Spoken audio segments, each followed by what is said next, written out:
បាទរឿងមួយស្ទើរតែមិនជឿអ្នកនរគ្នាបាទនេះគឺជា account professional mode ដែលខ្ញុំរកលុយបានហើយខ្ញុំផុសតែរូបភាពបាទអត់មានបបាក់អីទេខ្ញុំផុសតែរូបភាពស្អាតចូលទៅគឺមានអីបាទរូបមួយស្លឹកអីជួនកាលមានដល់$14ក៏មាន$11ក៏មានបាទអញ្ចឹងអ្នកនរគ្នាបាទចង់ដឹងពីរបៀបនៃការបង្កើត account professional mode ហើយចង់ដឹងថាគេរកយ៉ាងដូចម្ដេចអ្នកនរគ្នាកុំភ្លេចបាទមើលមេរៀននៅក្នុង link បាទ link ក្នុង comment ខ្ញុំនឹងបង្ហាញអ្នកនរគ្នាពីរបៀបបង្កើត account professional mode ហើយអត្ថប្រយោជន៍វាបាទធ្វើដូចម្ដេចបាទអញ្ចឹងអូខេ complete មើលវីដេអូក្នុង YouTube ដល់ចប់អ្នកនរគ្នាប្រកាសជាបាននៅចំណេះដឹងទាំងអស់នេះបាទសួស្តីបងប្អូនទាំងអស់គ្នាបាទថ្ងៃនេះគឺខ្ញុំបង្ហាញអ្នកទាំងអស់គ្នាពីបាទរបៀបដែលយើងរកលុយតាម account professional mode ណាបាទអញ្ចឹង account professional mode បាទក៏អាចរកលុយបានដូច page អញ្ចឹងបាទគឺរកបានដូចគ្នាណាអញ្ចឹងទេបានជាខ្ញុំចែកម្លែកទៅកាន់អ្នកទាំងអស់គ្នាបាទតាក់ទងទៅនឹងរបៀបនៃការរកលុយតាម account professional mode ព្រោះថា account professional mode នេះគឺងាយស្រួលមែនទែនក្នុងការ build ឬក៏ក្នុងការធ្វើឲ្យមាន follower ឬក៏មាន view មាន engagement អញ្ចឹងអ្នកនរគ្នាបាទដែលអ្នកខ្លះគាត់អត់ចេះលេង page គឺគេហៅថាពឹងលើការ follow គ្នាទៅមកបាទ follow ទៅ follow មកបាទហើយខ្ញុំមើលឃើញថាការ follow គ្នានេះគឺមើលទៅដូចជារឿងល្អអញ្ចឹងតែការពិតបាទរឿងល្អចេះជួយគ្នាមើលទៅដូចល្អអញ្ចឹងតែការពិតមិនល្អទេអ្នកនរគ្នាយើងបានតែ follow តែអត់បាន view អត់បាន engagement បាទអញ្ចឹងវាអត់បានមុខងាររលុយតាម Facebook ទេគឺ Facebook វាចេះណាបាទគឺវាអត់តម្លាក់មុខងារឲ្យរលុយដល់យើងទេយើង follow គ្នាទៅមកហ្នឹងបាទ view បានតិចមែនទែនអ្នកនរគ្នាបាទអញ្ចឹងទេខ្ញុំក៏បានចេញវីដេអូនេះតាក់ទងទៅនឹងរបៀបធ្វើ account professional mode ហ្នឹងគឺនៅពេលដែល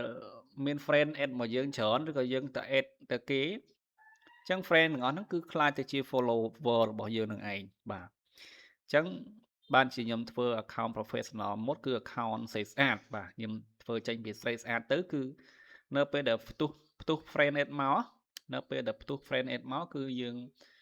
បើកមុខងារ professional mode ហ្នឹងទៅគឺវានឹងក្លាយទៅជាដូច page ចឹងមានមុខងាររលុយអីដូច page ទាំងអស់បាទអញ្ចឹងគឺវាងាយស្រួលទាំងអស់គ្នា friend ដែលនៅក្នុង account ហ្នឹងគឺក្លាយទៅជា follower យើងទាំងអស់បាទអញ្ចឹងឧបមាថា friend យើងមាន5000នាក់គឺយើងបាន follow 5000នាក់ហ្នឹងឯងបាទហើយយើងបន្តផុសរូបភាពបន្តផុសវីដេអូយូរទៅ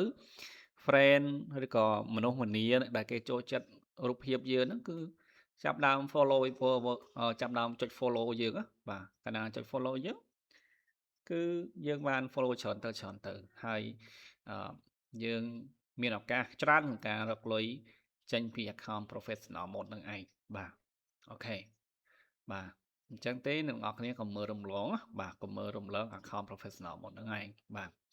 ហើយ account professional mode បាទ account professional mode ហ្នឹងគឺយើងអាចយកទៅកាន់ page កាន់អីដូចបាទ account ទូទៅអញ្ចឹងគេហៅថាព្រួញមួយបាញ់បាន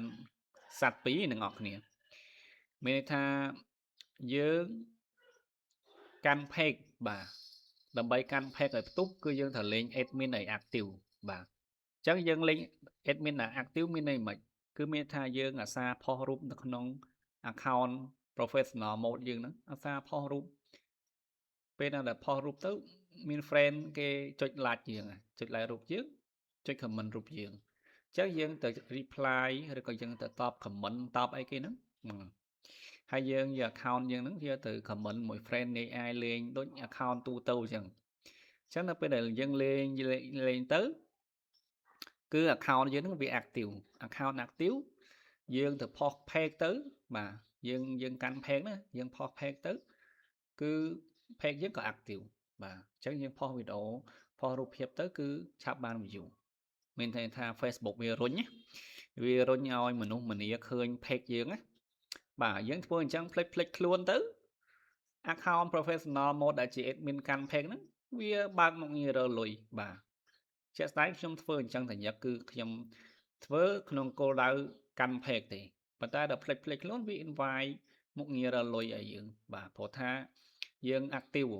account active account យើងផុសរូបភាពក្នុង account ហ្នឹងបណ្ដើយើង join group យើងទៅផុស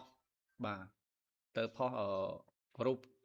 ក្នុង group ហ្នឹងបណ្ដើឧមាថាយើង join group animal group សត្វ group អីចឹងណាយើងទៅ join group funny dog ឧទាហរណ៍ថារូបកំ pl ែង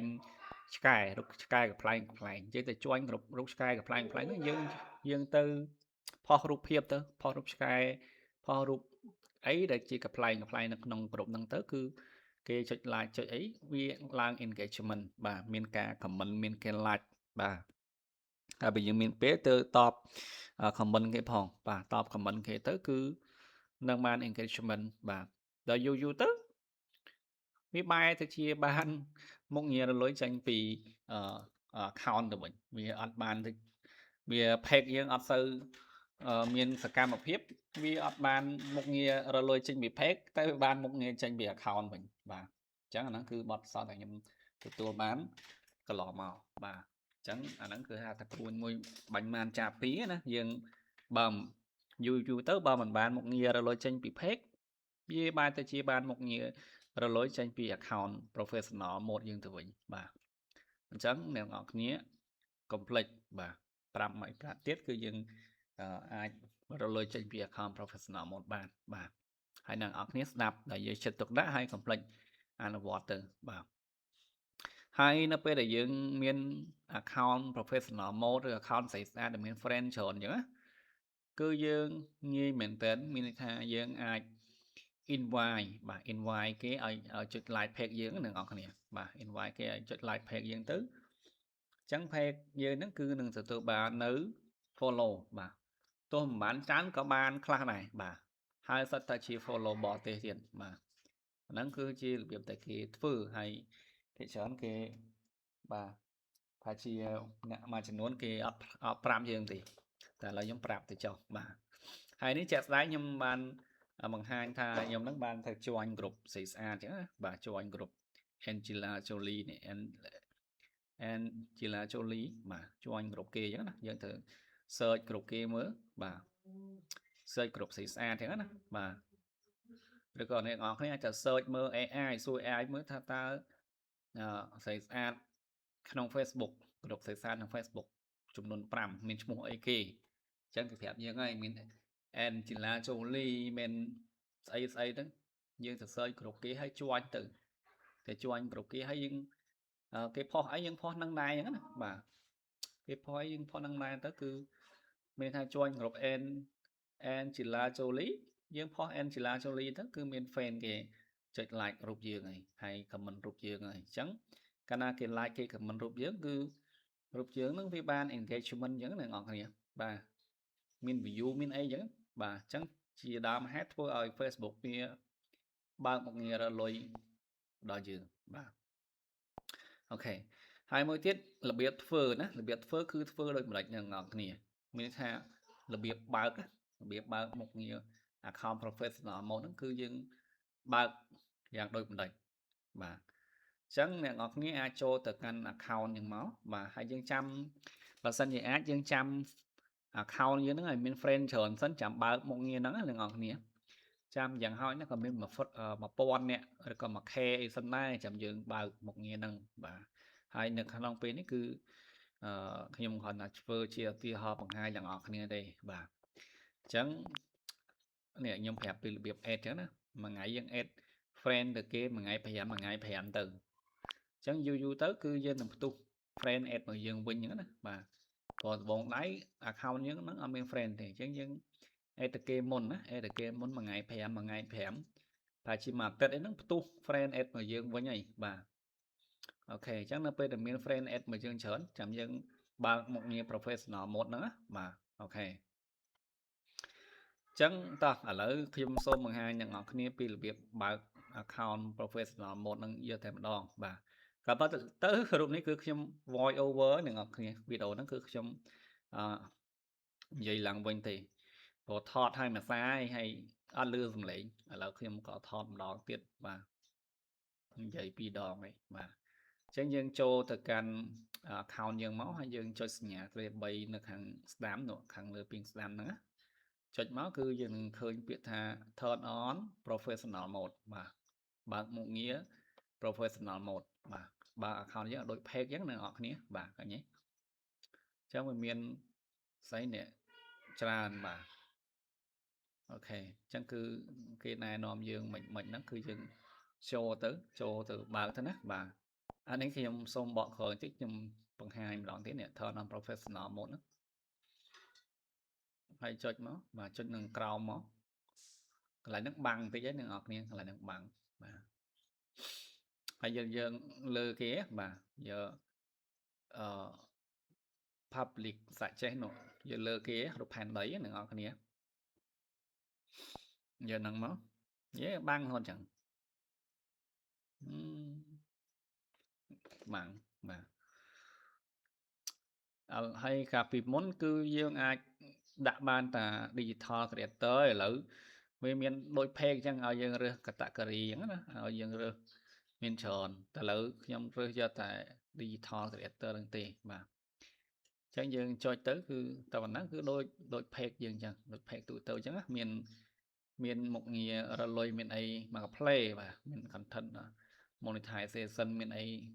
មក play ដូច page អញ្ចឹងនិយាយទៅរាល់ចុចនេះហើយយើងចាប់ដើមផុសដូច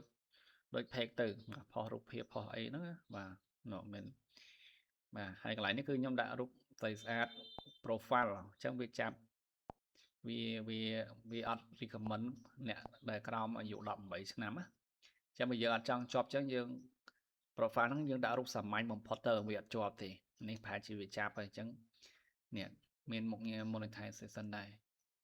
អញ្ចឹង profile នេះយើងកុំដាក់រូបកាចពេកយើងដាក់រូបមមបានហើយបាទកុំឲ្យវាចាប់អាយុក្រោម18ឆ្នាំហ្នឹងបាទកុំឲ្យជាប់បាទអញ្ចឹងប៉ុណ្ណឹងនេះមានដូច page អញ្ចឹងទៅបាទអរគុណច្រើនសម្រាប់ការទស្សនាជួបគ្នានៅវីដេអូក្រោយ